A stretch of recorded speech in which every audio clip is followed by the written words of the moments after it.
Vamos a buscar el texto que vamos a compartir en esta mañana y que se encuentra en el Evangelio de Marcos, el capítulo 4, los versículos del 35 al 41. Evangelio de Marcos, el capítulo 4, los versículos del 35 al 41. También se va a proyectar la lectura. Repito, Evangelio de Marcos, el capítulo 4, los versículos del 35 al 41.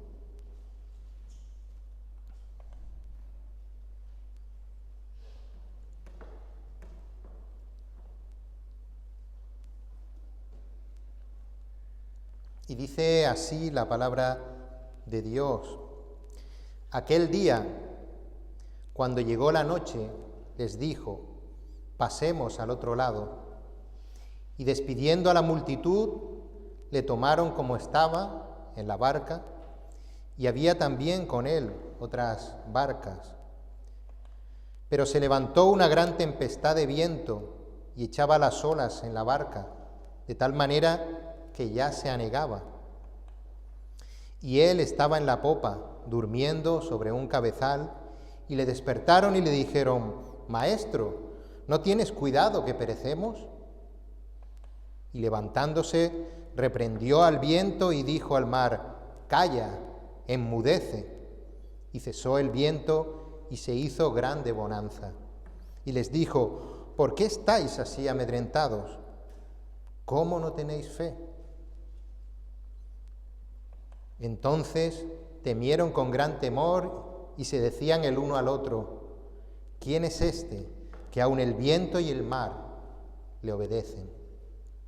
Hasta aquí la lectura que compartiremos en esta mañana, y vamos a poner este tiempo en las manos del Señor con una oración. Dios Todopoderoso, Creador de todas las cosas, aquel que con una palabra creó los cielos y la tierra, estamos delante de ti, Señor, con santo temor, reconociendo que tú eres aquel que todo lo puede. El Dios santo que no tolera el pecado, pero que puso delante de nosotros el camino de la reconciliación. Señor, dirige tú en esta mañana tu palabra. Ayúdanos, Señor, a recordar quién eres tú realmente, y que en esta mañana tu nombre sea glorificado. En el nombre de tu Hijo Jesús. Amén. Recuerdo que cuando era más joven que ahora, cuando vivía en casa de mis padres, yo solía quitarme la ropa y apoyarla en el respaldo de una silla que tenía allí en mi habitación. Y poco a poco esa silla iba creciendo y tomando cuerpo, tomando forma. Y después, pues alguna vez, alguna noche me sucedió que estando durmiendo me despertaba a medianoche, y abría los ojos y veía la silla oscura y pensaba que era una persona y me asustaba. Eso me pasó más de una vez, sabiendo que era la silla, pues más de una vez me sucedió. Todos los seres humanos tienen miedo de algo, es algo normal, forma parte de la naturaleza humana. El miedo mantiene alerta al ser humano. Además, desde que el ser humano pecó y se produjo la caída de la creación, nos enfrentamos a un mundo hostil. Es normal que tengamos miedo. El problema surge cuando ese miedo se apodera de nuestras vidas y nuestra reacción ante ese miedo es una reacción incorrecta. El miedo puede paralizarnos, el miedo puede hacer que tomemos decisiones incorrectas, el miedo nos puede llevar a mentir, a defraudar o incluso a delinquir.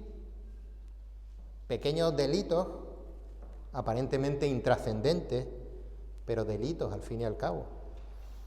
Y no estamos hablando de la gente del mundo, esa gente malvada del mundo, no. Estamos hablando de los creyentes.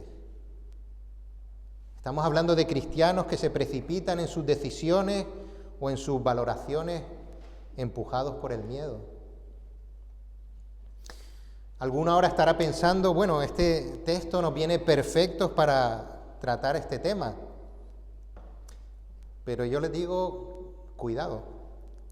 Cuidado, porque este texto no es un manual para saber cómo debemos responder ante las tormentas que inundan nuestras vidas.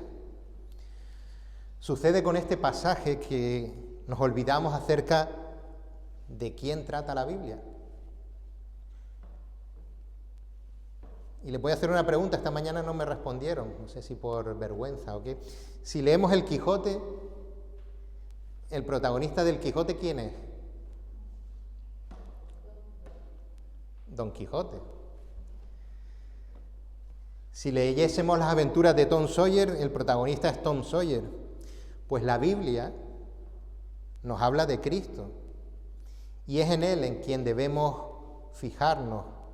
El texto, este texto que hemos leído, nos muestra cómo debemos reaccionar respecto a Jesús en medio de cualquier situación de dificultad o peligro que podamos enfrentar, que ya les digo yo que las enfrentaremos. Y sin miedo vamos a dividir esta tormenta en tres partes de la siguiente manera. El rey antes de la tormenta, el rey durante la tormenta y el rey después de la tormenta. Las predicaciones que hemos estado compartiendo acerca del Evangelio de Marcos nos han dado una visión de lo que era un día cualquiera en la vida ministerial de Jesús. Los discípulos habían sido testigos en primera persona del poder de Cristo, el Rey de Reyes. Ellos habían visto a Jesús sanar enfermos. Recuerden, los ciegos veían, los sordos oían, los paralíticos volvían a moverse.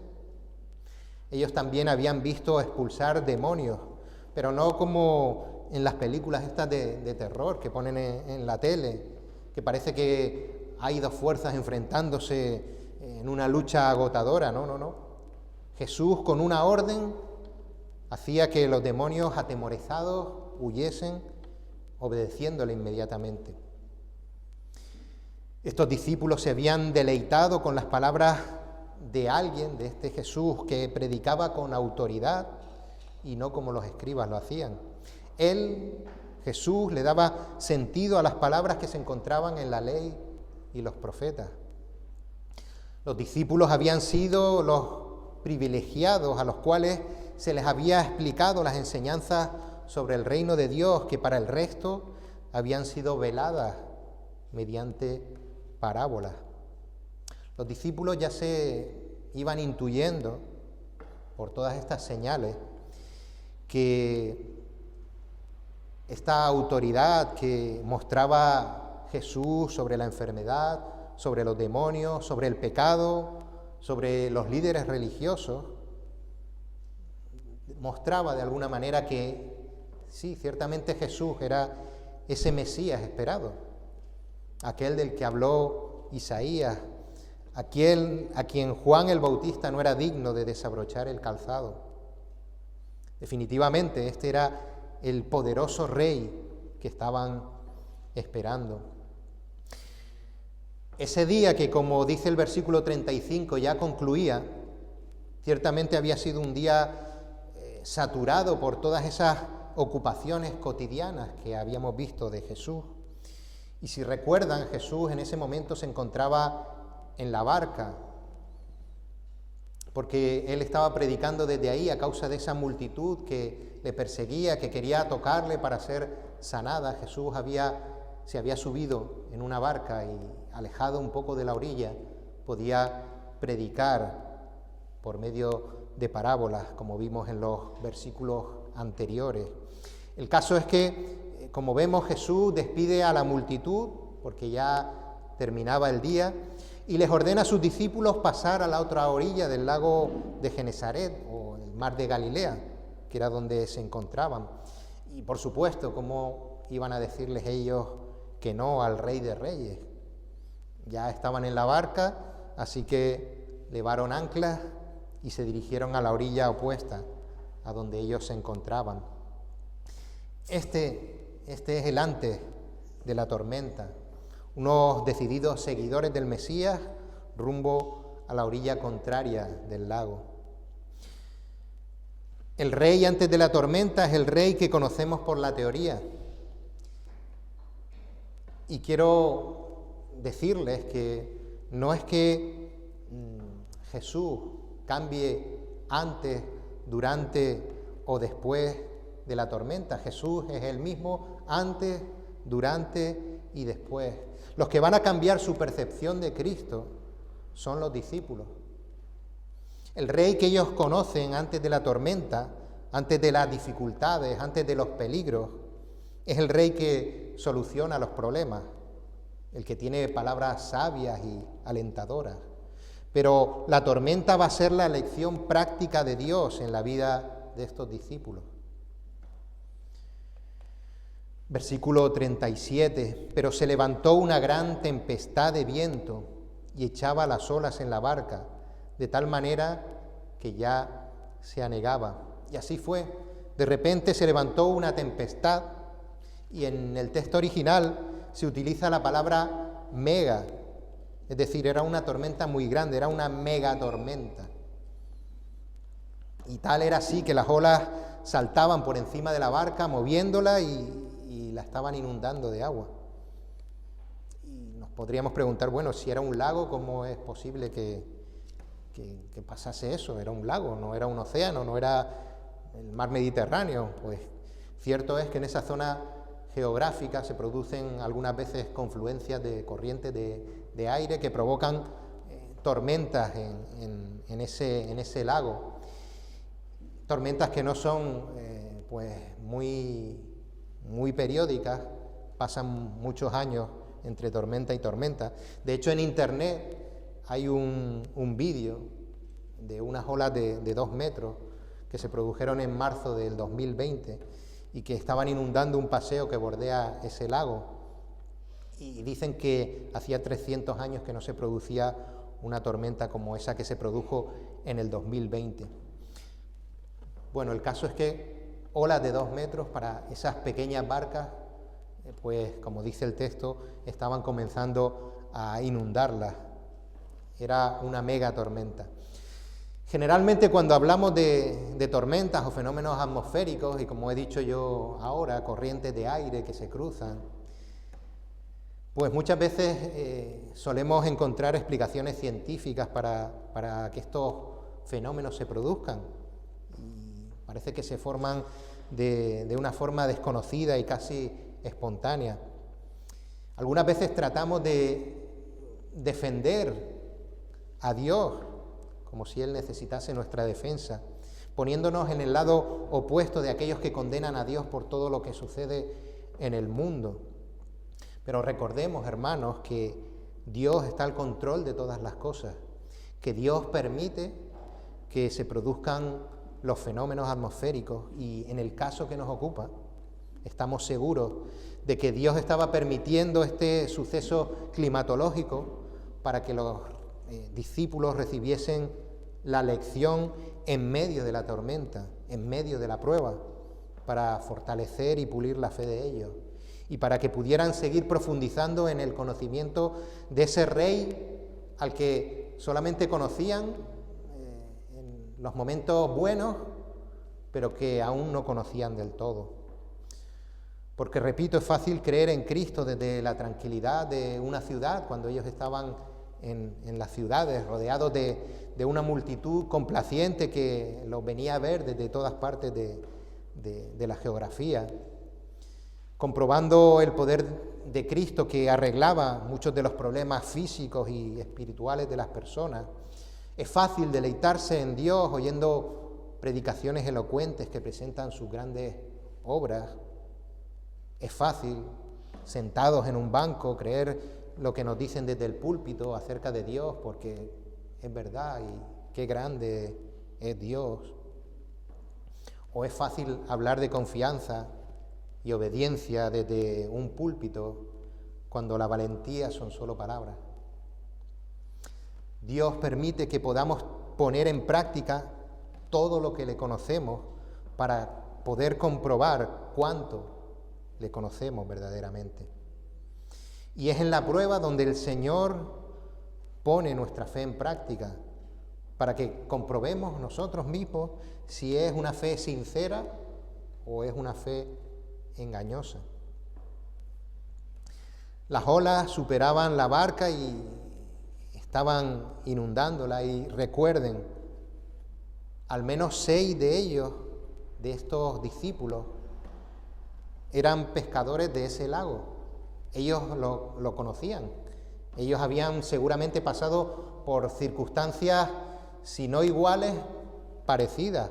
Ellos tenían experiencia en la navegación y aún así ellos tuvieron miedo. Ellos tuvieron miedo a lo que estaba sucediendo, tenían miedo ante esa situación. Ellos tuvieron miedo a no encontrar una solución por sus propios esfuerzos, por sus propios miedos. La tormenta se les escapaba de las manos, no podían controlarla, pese a sus conocimientos, pese al esfuerzo que estaban haciendo. El ser humano no puede controlar muchas circunstancias que rodean su vida. Y aún así muchas veces persistimos en querer dominarlas. Pensamos que nuestras vidas serán mejores si las podemos controlar, si podemos controlar la enfermedad, si podemos controlar el envejecimiento, el clima, la naturaleza. Queremos someterlas, pero es algo que es imposible.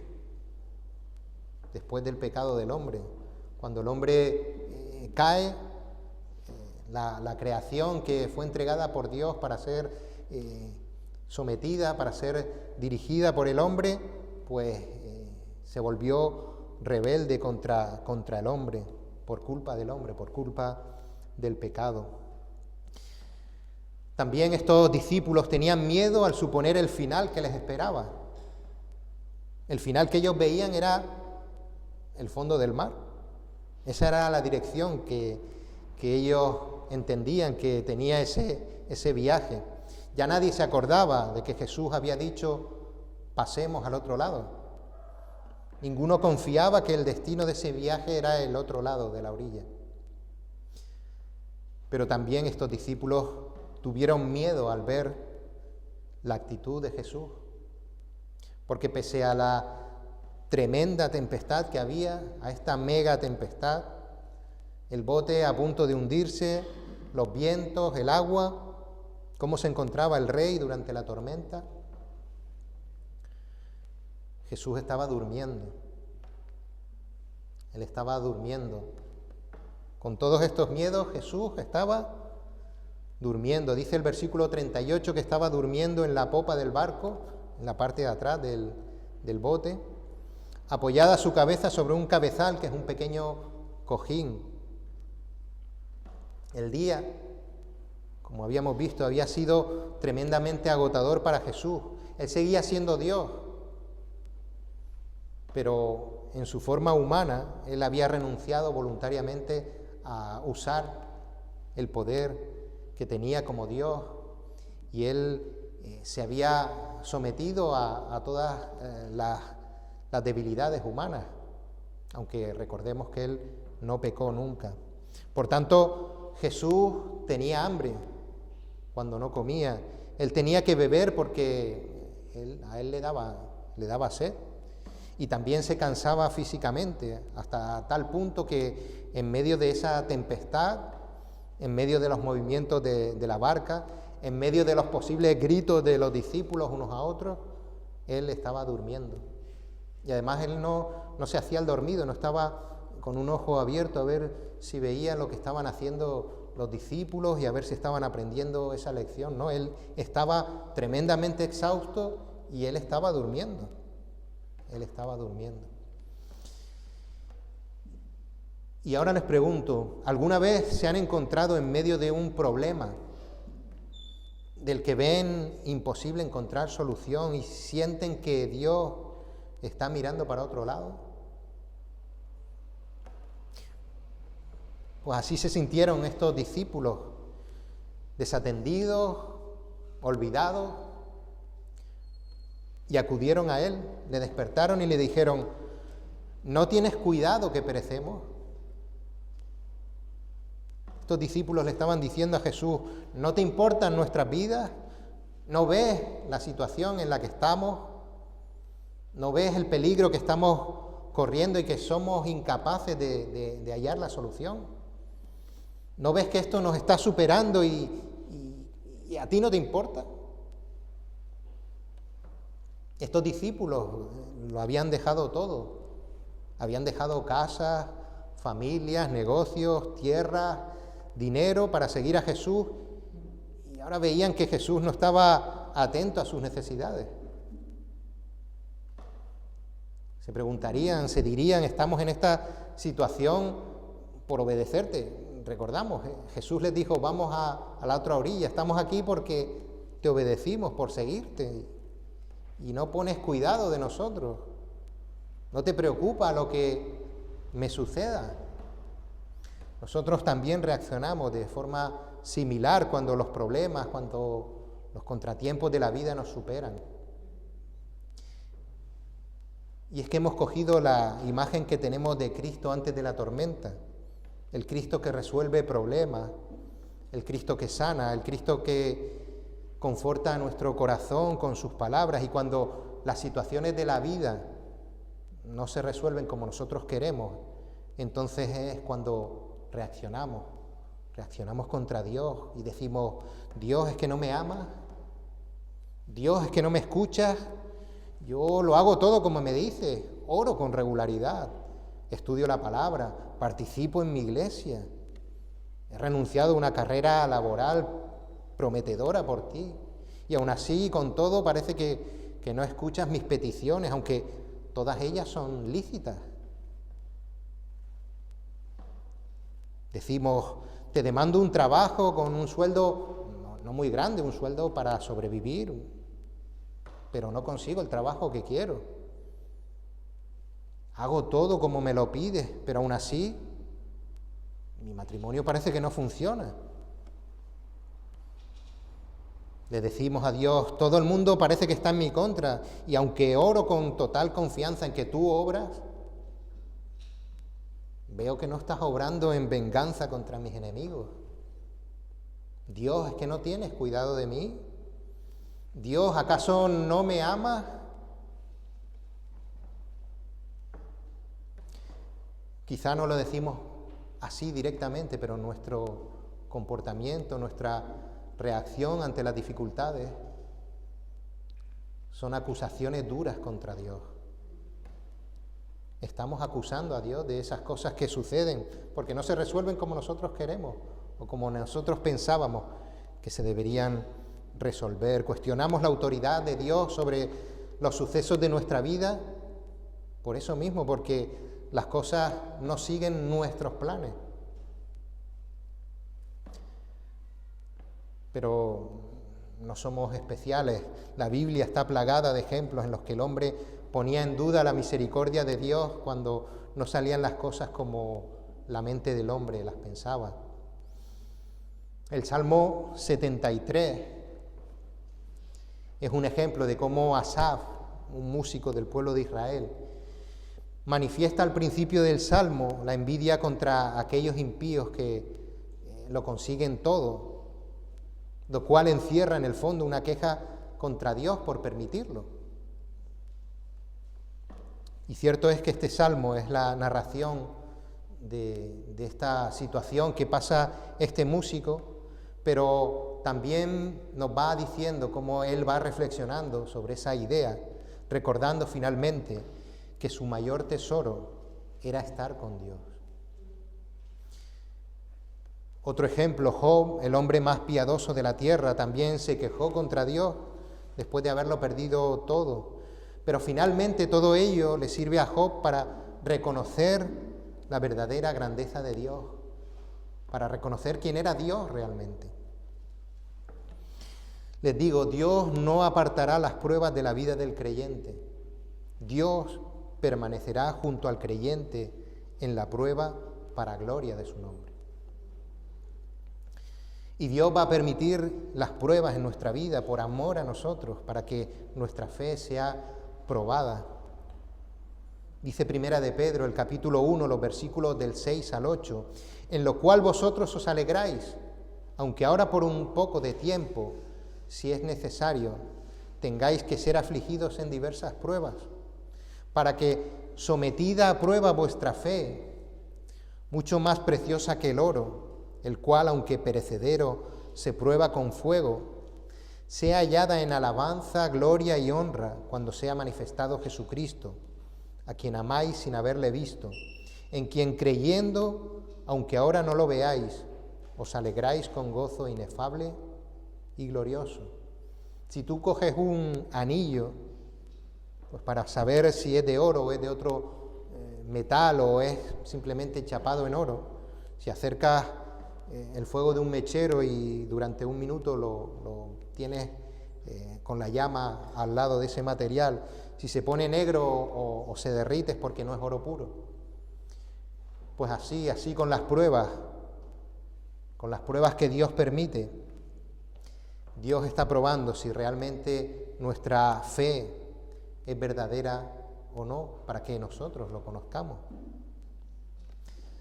Santiago 1:12, bienaventurado el varón que soporta la tentación, porque cuando haya resistido la prueba, recibirá la corona de vida que Dios ha prometido a los que le aman. La fe de estos discípulos estaba siendo probada en esa dificultad.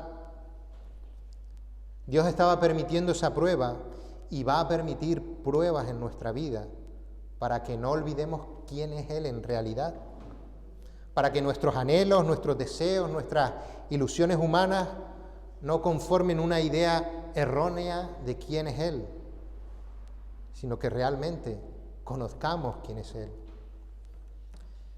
Porque en el momento en el que despiertan a Jesús, descubriremos al Rey después de la tormenta. Recuerden, Jesús es el mismo, no cambia antes, durante y después. Son estos discípulos los que reconocen quién va en ese barco con ellos. Versículo 39, y levantándose reprendió al viento y dijo al mar, calla, enmudece, y cesó el viento y se hizo grande bonanza. Jesús se levantó y le dijo al mar, calla, enmudece.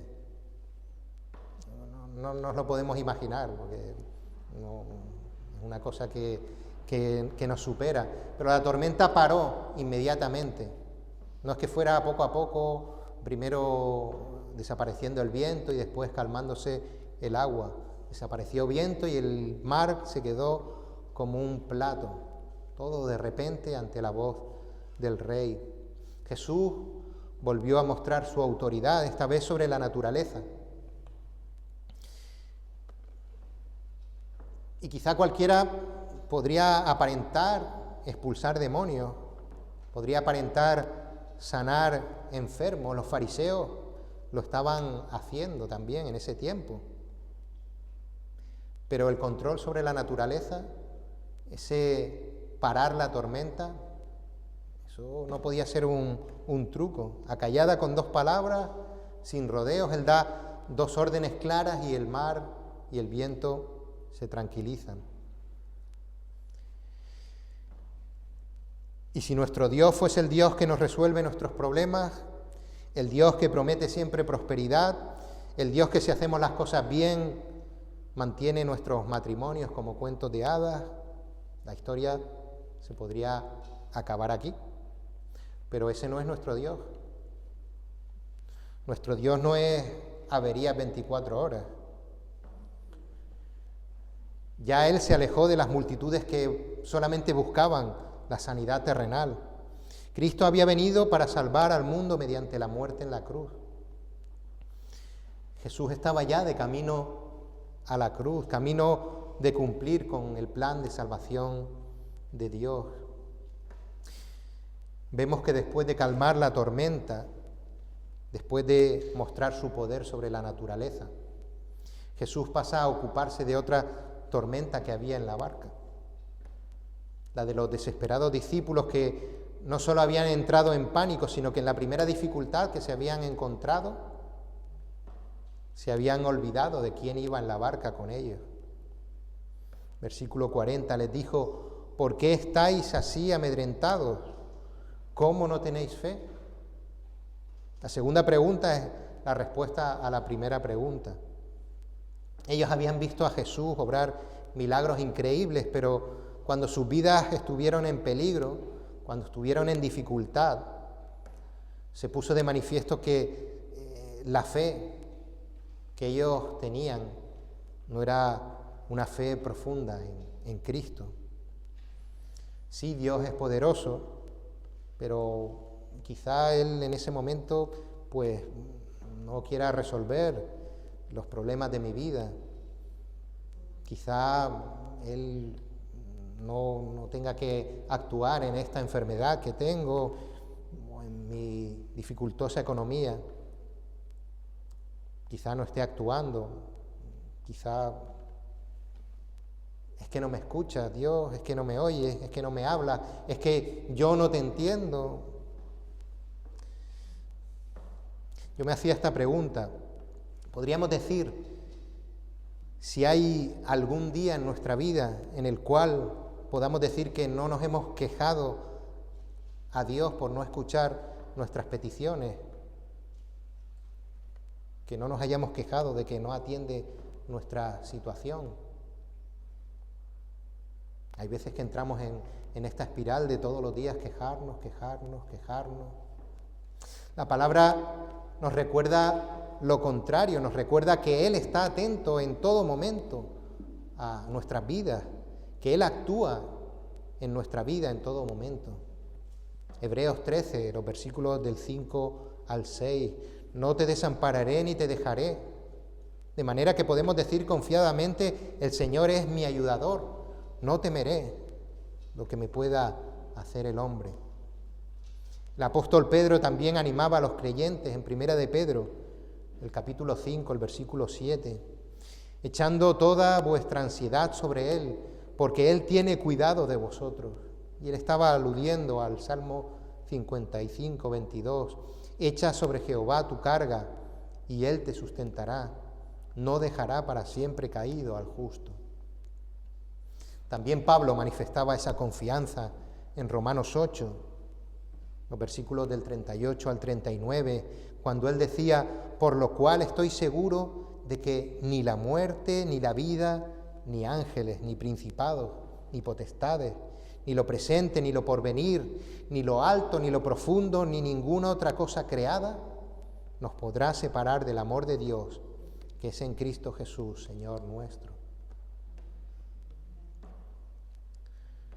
Versículo 41, entonces temieron con gran temor y se decían el uno al otro, ¿quién es este?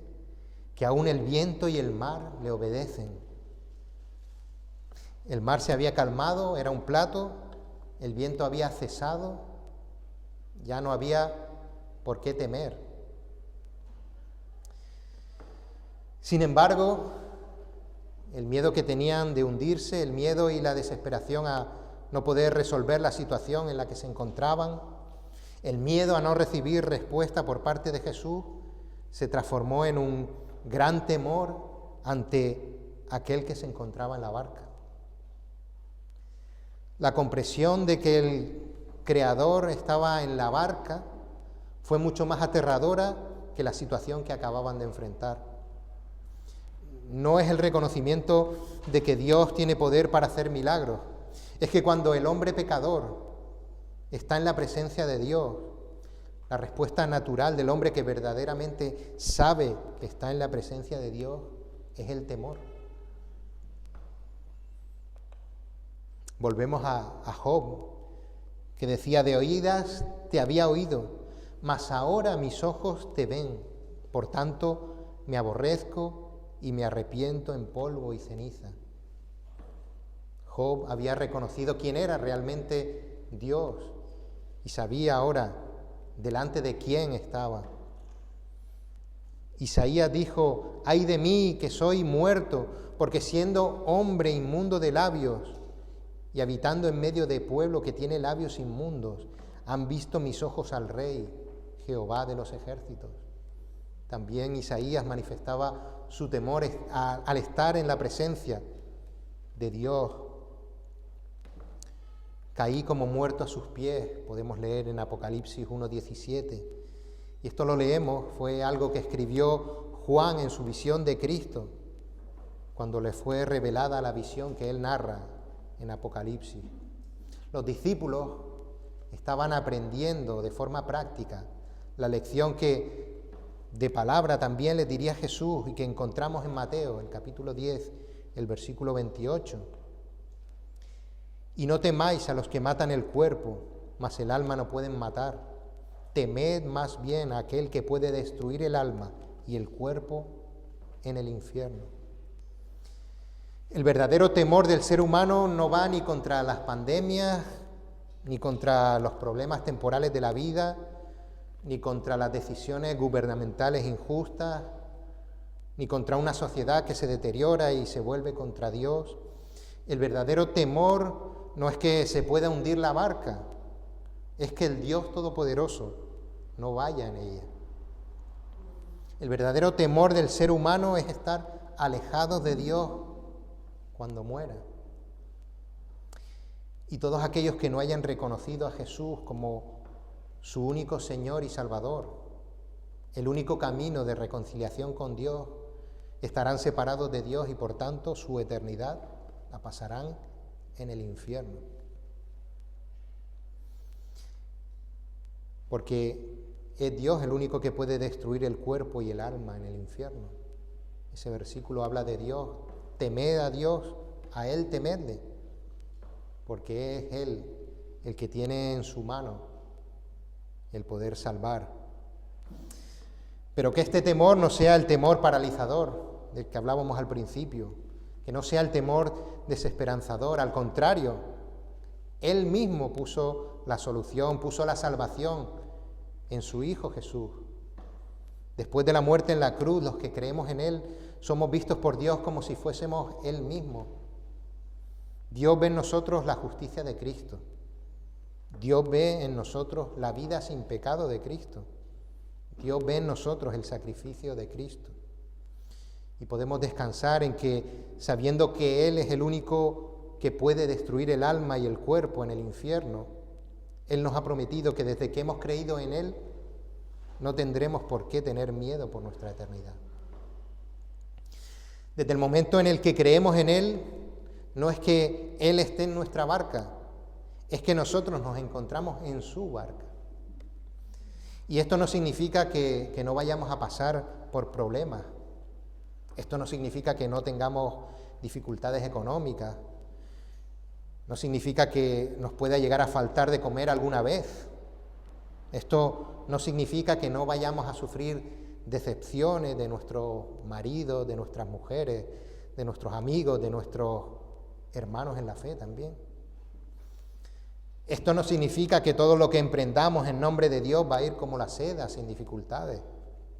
Significa que cuando los cristianos estemos sufriendo, podemos descansar confiadamente en la promesa de Romanos 8:28, porque sabemos que a los que aman a Dios, todas las cosas les ayudan a bien, esto es, a los que conforme a su propósito son llamados. Y es con esta confianza con la que los creyentes podremos obedecer el mandato que encontramos en Filipenses 4, los versículos del 6 al 7. Es un mandato. Por nada estéis afanosos, sino sean conocidas vuestras peticiones delante de Dios en toda oración y ruego, con acción de gracias. Y la paz de Dios, que sobrepasa todo entendimiento, guardará vuestros corazones y vuestros pensamientos en Cristo Jesús. Amigo que nos visita, si aún no has entregado tu vida a Dios, tienes un problema. Y diría más, tienes el problema. El problema no es si te puedes llamar cristiano o no. El problema no es que tu matrimonio vaya mal porque estás alejado de Dios. El problema no es que el trabajo no vaya como tú deseas porque estás a mal con Dios. El problema es que si te mueres mañana, pasarás la eternidad en el infierno. Clama a Dios y que Dios te inquiete, que te incomode estar en esta situación, que las dificultades que puedas pasar en la vida te sirvan para acordarte de quién es Jesús y la ganancia que tendrás en Él. No te conformes con venir solamente el domingo a escuchar. Lee la Biblia. Lee libros que te expliquen lo que dice la Biblia. Pregunta a los que ya son cristianos tus dudas. Discute, alega, resuelve tus dudas. Te digo, busca a Dios como si fuese el tema más importante de tu vida, porque cuando Él se revele a ti, entonces podrás confiar en que nada podrá apartarte del amor de Dios. Hermanos creyentes, quizá al principio cuando leímos el texto pensaban que hoy les mostraría cómo Dios resuelve las tempestades que azotan nuestras difíciles vidas. Pero el texto no nos ha hablado de que Dios resuelve todos nuestros problemas. El texto nos conforta en la realidad de que el Dios Todopoderoso, aquel que controla la naturaleza con 2 palabras, está con nosotros todos los días de nuestra vida. No transformemos tampoco nuestras vidas en un acto de resignación. Los creyentes a veces vivimos vidas resignadas en las que todo es un sufrimiento que llevamos adelante porque somos creyentes. La resignación no es fe. La resignación es una forma de decir que aunque Dios me atiende, pero no mucho, nosotros como le amamos vamos a soportar todo lo que sea. No llevemos vidas resignadas, llevemos vidas en fe. Dios va a seguir permitiendo que sucedan cosas en nuestra vida para que no olvidemos quién es Él y para recordar que nuestra fe no está fundamentada en que Él resuelva nuestros problemas, sino que Él es nuestro Dios, que Él es nuestro Señor, que Él es nuestro Salvador, que Él es nuestro Rey, como cantamos, y que Él ya ha resuelto el único problema que verdaderamente teníamos, que era el pecado. Recordemos que a los que aman a Dios todas las cosas les ayudan a bien. Esto es, a los que conforme a su propósito son llamados. Y confiemos en que Él, aún durmiendo, que no está durmiendo, Él tiene cuidado de nosotros. Dice la palabra, a los que me diste, yo los guardé y ninguno de ellos se perdió. Terminamos con las palabras que leíamos en Habacuc. Aunque la higuera no eche brotes, ni haya fruto en las viñas, aunque falte el producto del olivo y los campos no produzcan alimento, aunque falten las ovejas del aprisco y no haya vacas en los establos, con todo yo me alegraré en el Señor, me regocijaré en el Dios de mi salvación. El Señor Dios es mi fortaleza. Él ha hecho mis pies como los de las ciervas y por las alturas me hace caminar. Oremos. Sí, Señor y Padre Santo, gracias, Señor, por tu palabra, porque en ella recordamos quién eres tú. No eres un sanador cualquiera, no eres alguien espectacular, eres Dios. Tú estabas en aquella barca, Señor, y perdónanos porque somos seres humanos que en los momentos de dificultad olvidamos que tú estás junto a nosotros, que tú permites todas las cosas que suceden en nuestra vida para que nuestra confianza no esté puesta en las cosas del mundo, para que nuestra confianza no esté puesta en las riquezas, en la salud, en el amor, sino que esté puesta en ti. Señor, ayúdanos a recordar quién eres tú y cómo tú estás en todo momento junto a nosotros. Clamamos, Señor, a ti por aquellas personas que todavía no te conocen, por aquellos que todavía no han entregado sus vidas a ti, para que tú te reveles a ellos a través de tu palabra y puedan solventar ese problema que tiene toda la humanidad con el pecado y que solamente a través de tu Hijo Jesús está la solución. En el nombre de tu Hijo Jesús. Amén.